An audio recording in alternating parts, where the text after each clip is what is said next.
So an Australian judge has called for Muslims to denounce belligerent verses of the Koran. Let's have a look. Hello everyone and welcome to this episode of Heiser Says. Now I thought we'd have a look at this article from SBS. And it's about an Australian judge who's called for Muslims to publicly denounce belligerent verses of the Koran. And the reason why I'm interested in this is because I think it has to do with framing. Publicly, we need to change the dialogue, change the way these participants, the people who commit these terrorist acts, are represented. You know, it's not just all mental illness, it's not this. They need to be painted as losers who are used by their faith or by, elders in their faith, cast aside, and then their women, their family, their resources are just gobbled up by everyone else. They need to be shamed and embarrassed. It needs to be laughable to even think of the prospect of someone participating in these type of actions.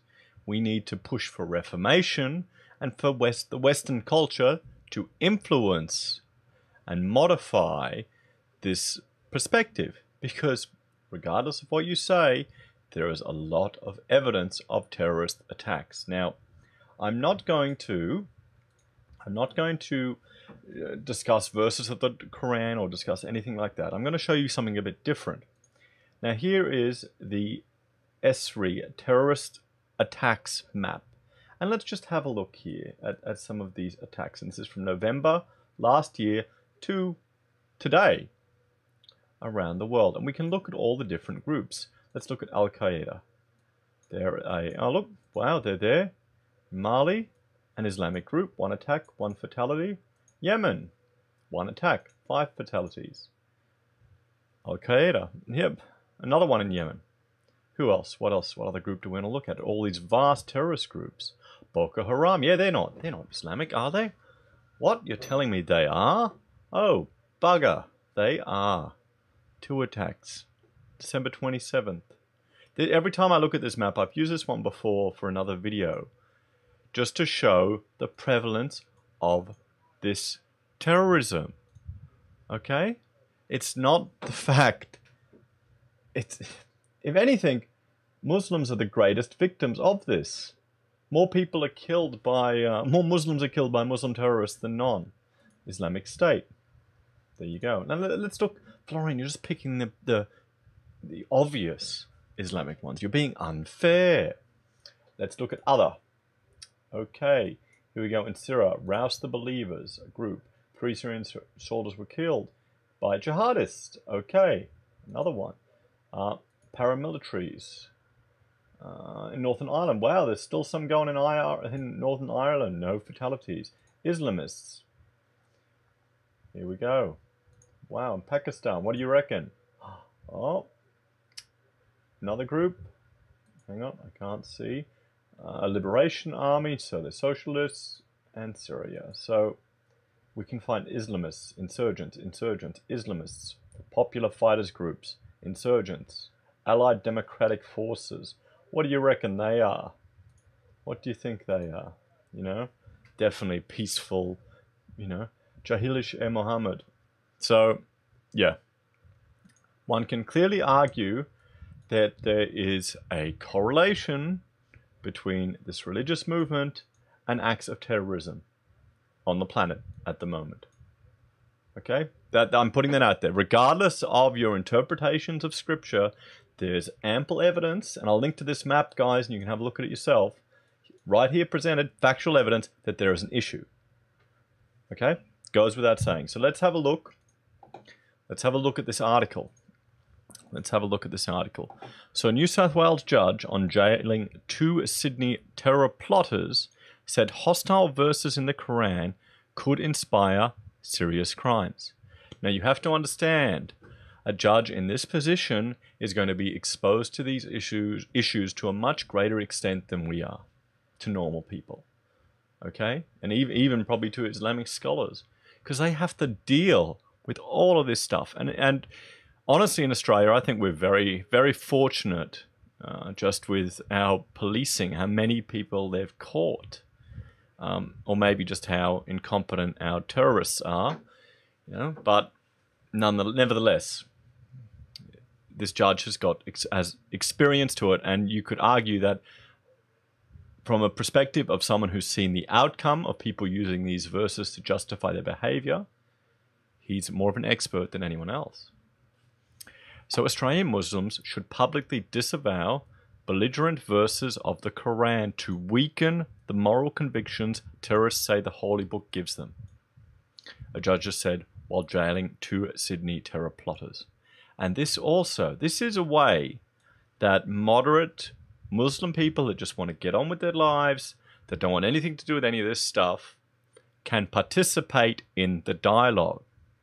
They can go out in public. They can, rather than having someone come and, you see it always in the UK. Whenever there's a terrorist attack, whenever there's an Islamic attack, they'll get someone on television and they'll say, oh, the real victim is all the racism against the Muslims, all the racism against a particular religion, by the way, but we won't even get into that topic.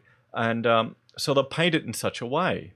How often do they get, how many Muslims get on the television and go, well, no, I acknowledge this was a part of our religious expansion a long time ago, but it's not acceptable in contemporary modern society. We need to change. There's very few that do that. We're still lucky in Australia that I can publicly state this. In the UK, could you? I wonder.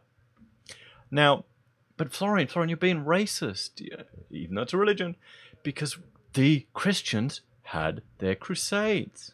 They had their crusades.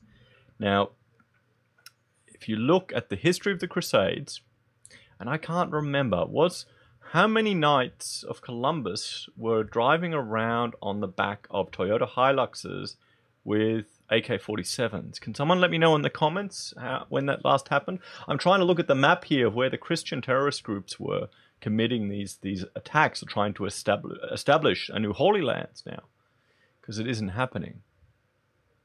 Okay, it's what's happening now, day to day, that needs to be considered, and that's what this judge is responding to.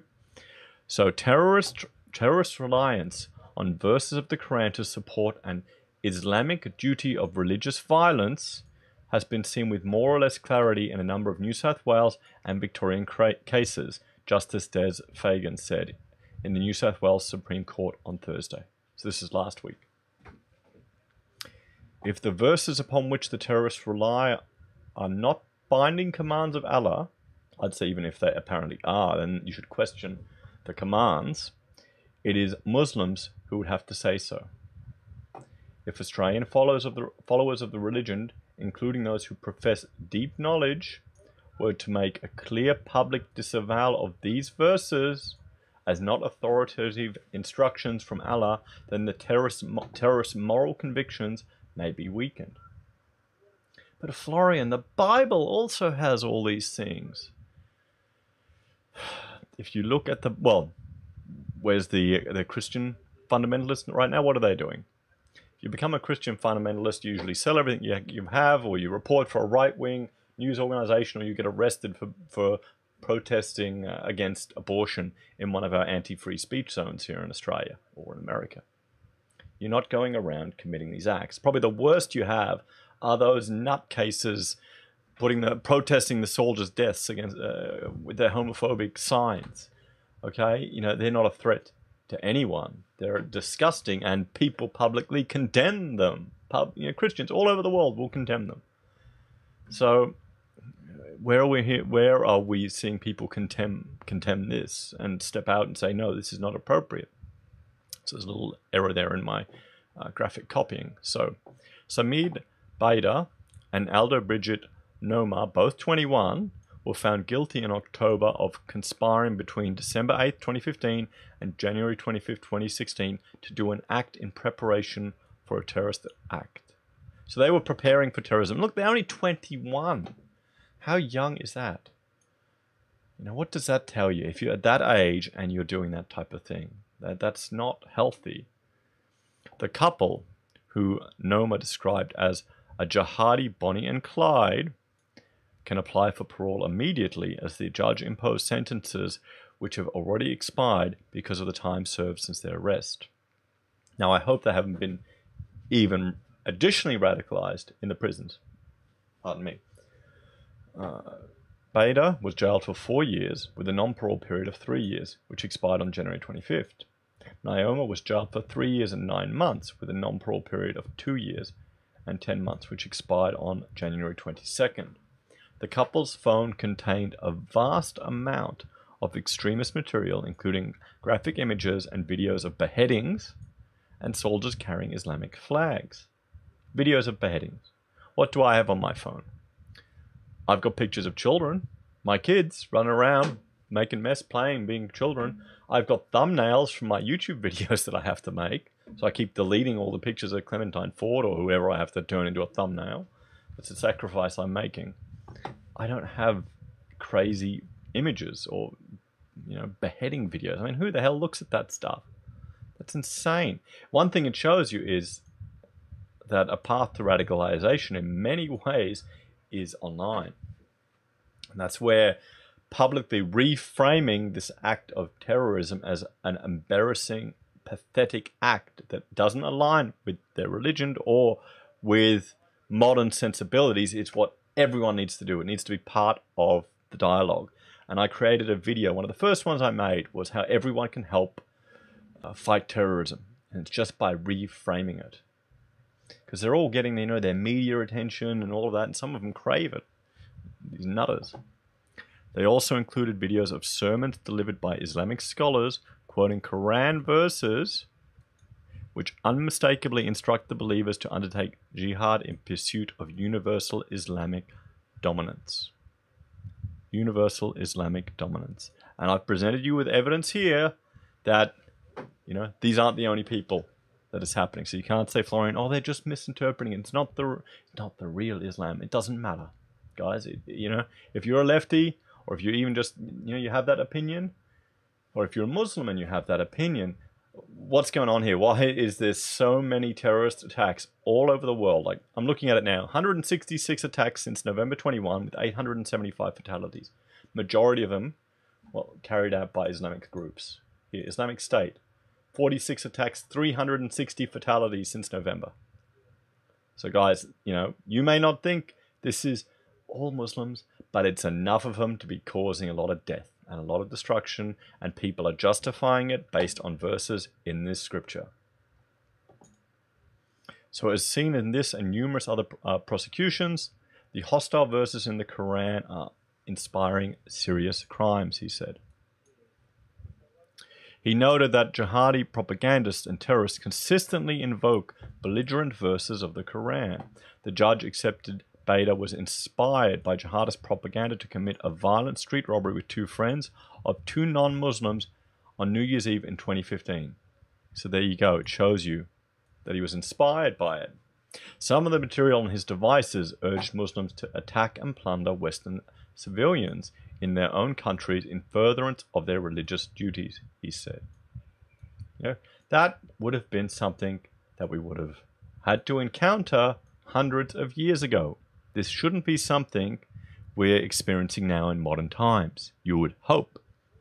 But you have to realize as well that the amount of freedom and liberty that we have and that we're losing day by day, especially in the United Kingdom, it's just a blip in human history.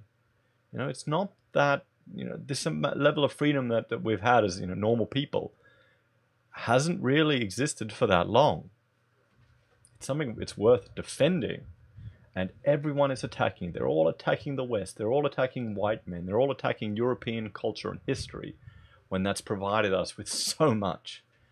No, we can't talk about that.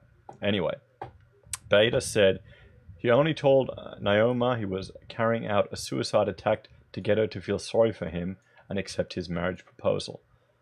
Wow. So he's a beta cuck, soy boy, who has to kill himself, threaten to kill himself to get laid. Am I reading between the lines here, lads?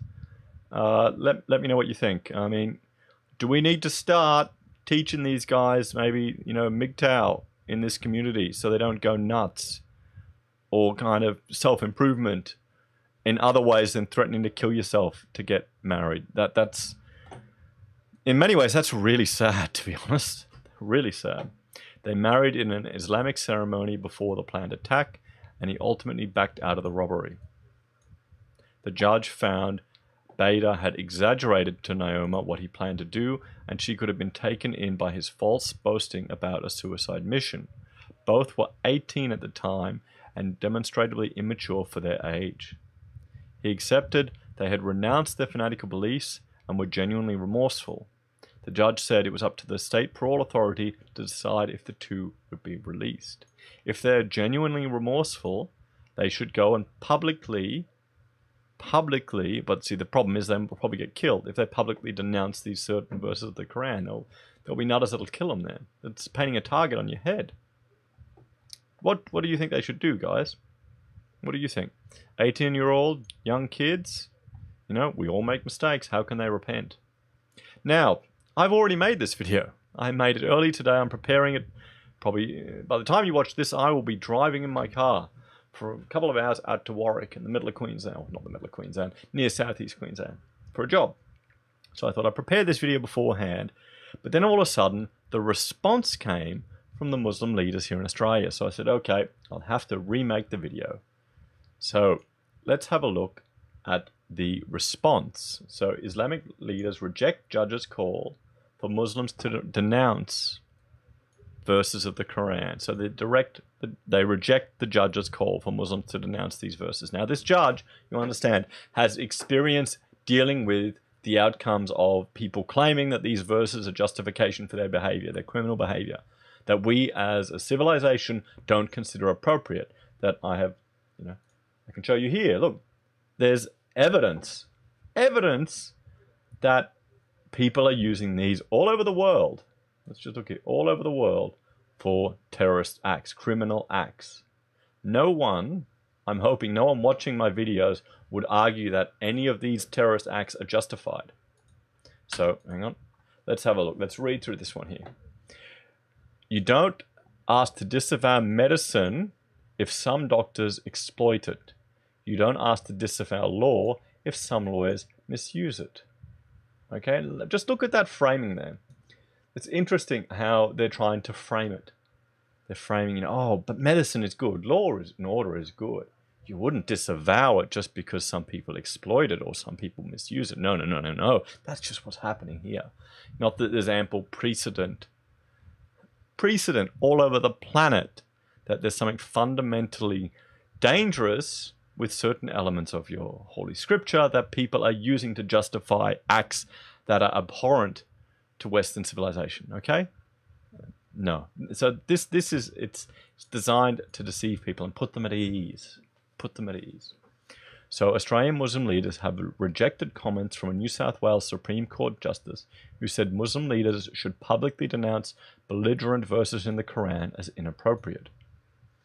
Grand Mufti of Australia, Dr. Ibrahim Abu Muhammad, said religious leaders would never, ever disavow verses of the holy text, while president of the Australian Muslim Women's Association, Salim Aram, said that it was not appropriate for a judge to delve into religious scriptural interpretations. Well, there you go. There you go, guys. What do you think? Do you think it's appropriate? Should our civic leaders be able to comment on these things, on religion? Why not? If your religion can't stand some scrutiny and some criticism, you should be able to defend it. You should, a response would be, we appreciate the judge's position, but this is our retort. Not, no, never. It's disturbing. All Muslim associations that are registered and well known in Australia have condemned acts of violence and condemned the use of terrorism, she said. So to hold us to account for the misinterpretations and misuse of our holy book is inappropriate. Well, okay, how do you explain that to, the 875 fatalities since November? They all how do you know they're not right and you're wrong? How do you know that? They'd probably consider you incorrect for saying this. Nonetheless, on Thursday, Justice Des Fegan said Muslims need to make a clear public disavowal of what he called belligerent verses of the Quran while sentencing to terror plotters in the New South Wales Supreme Court. Speaking on SBS Arabic 24, Dr. Muhammad rebutted these comments and invited Justice Fergan to meet him over coffee. I wonder if that'd be worthwhile, that meeting. The judge tells Australian Muslim, yep, okay. You don't ask to disavow medicine if some doctor exploits it. You don't ask to disavow law if some lawyers misuse it. Well, okay, if there's certain aspects of medical practice that people are using incorrectly, you modify it, you change it, or you disavow it. And if there's certain laws that people are using incorrectly, you change the laws and you punish the people that do it. Okay, these things, medicine and law, can change because they're not ideologically driven. That is the difference. Religion can change. They modify and adapt over time. Interpretations change over time. Maybe we should call for a reformation. Maybe there needs to be an Islamic reformation where Western civilization can start to have an influence, where they can adapt and adjust. Maybe this is just the beginning, nascent steps of this process. We've been talking about this for the last 15 years. We have disavowed any acts that harm anyone. He said only 2 verses talk about preemptive fighting, while Mr. Arim pointed out that when the Quran is translated from Arabic to English, meaning the context is lost. Oh, so it's all in the context. So us dirty Kafirs, we can't really understand it. The English translation does not convey the depths of meaning that the Quran actually holds for those relevant verses. See, I mean, that it's kind of irrelevant. Frankly, it is irrelevant because I provided evidence here that there's enough people who would probably consider themselves, on the same level as our good doctor here, using that to justify, all these acts, all this, Weren't they starting a caliphate? If there's a new caliphate implemented, doesn't he have to be subservient to it? Let me know in the comments, guys. My knowledge of this is limited from Crusader Kings 2. So, that is why we're working as much as we can to educate Muslims on interpreting the Quran. Why can't they just disavow it? Dr. Ratib Yenad, the Australian Federation of Islamic Council's president, said a judge shouldn't be drawing conclusions on a holy text. Well, no, I wouldn't argue that he's drawing conclusions. He's basing it on the evidence that is put before him. Okay? When your followers are coming to that judge and are quoting your holy text to that judge as evidence and justification for their behavior, it is quite appropriate for the judge to say, there's a problem here, you need to deal with it. That is fine. There's nothing racist against that. There's nothing not discriminatory against that. We have to agree. A judge's role is to deal with the individual before the court and not the religion as a whole. Yes, but he's just probably getting frustrated because he's seeing it over and over again. A judge in such circumstances is unlikely to have sufficient material before them to draw any conclusions about the religious positions on such text, beyond what the individual in question may or may not believe. Yeah, that's irrelevant in many ways. I mean, you can have esoteric, complicated interpretations of these texts, but you're not obviously making enough of a difference because it's not working. It's not working. There's attacks happening every day, and this isn't a thing with all religions. Okay, this isn't prevalent in all religions. It seems to be focused on one. So Justice Fagan's comments came during the sentencing of Samid Baida and Ala Bridget Noyoma, both 21, who were found guilty. I talked about that already. Terrorist reliances on verses of the Quran to support an Islamic duty of religious violence have been seen more or less clarity in a number of New South Wales and Victorian cases, he said. Okay, we've already read that from the last article. Okay, so it's just going over the last article here. So here we go. In November last year, following a terrorist attack in Melbourne CBD that left 1 man dead, Prime Minister Scott Morrison said there was a special responsibility on religious leaders to protect their religious community and to ensure that these dangerous teachings and ideologies do not take root here.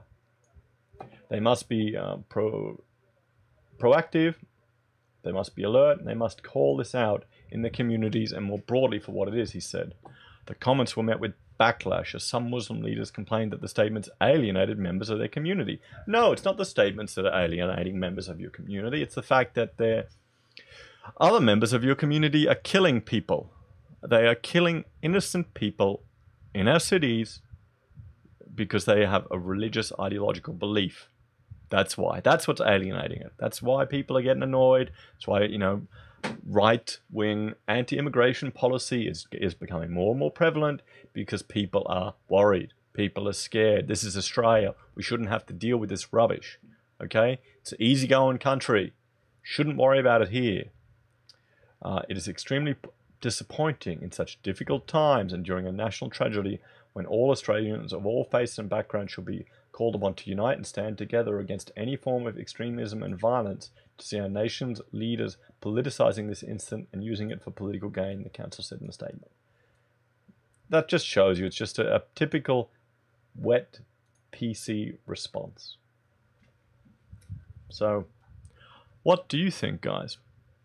What do you think? Are you happy with their response? Do you think there's an issue? Do you think we can call for a reformation? How could we deal with this in moving forward this year? How could we deal with this in a sensible way? You know, there are a few brave Muslims that are out there denouncing this and calling out these issues. Maybe they need to be given a more prominent platform. Maybe we need to protect people who are leaving their faith, so people can stand up and publicly denounce this, because it's dangerous. Maybe we need to make sure that 18C is removed so we can talk about these things in public without fear of being criticized. It's all steps, all considerations. So yeah, let's see how it goes, everyone. Thanks for joining me for this episode. Please like, share, subscribe. Ding the bell if you want to see my daily episodes, and I will see you all again tomorrow. Bye for now.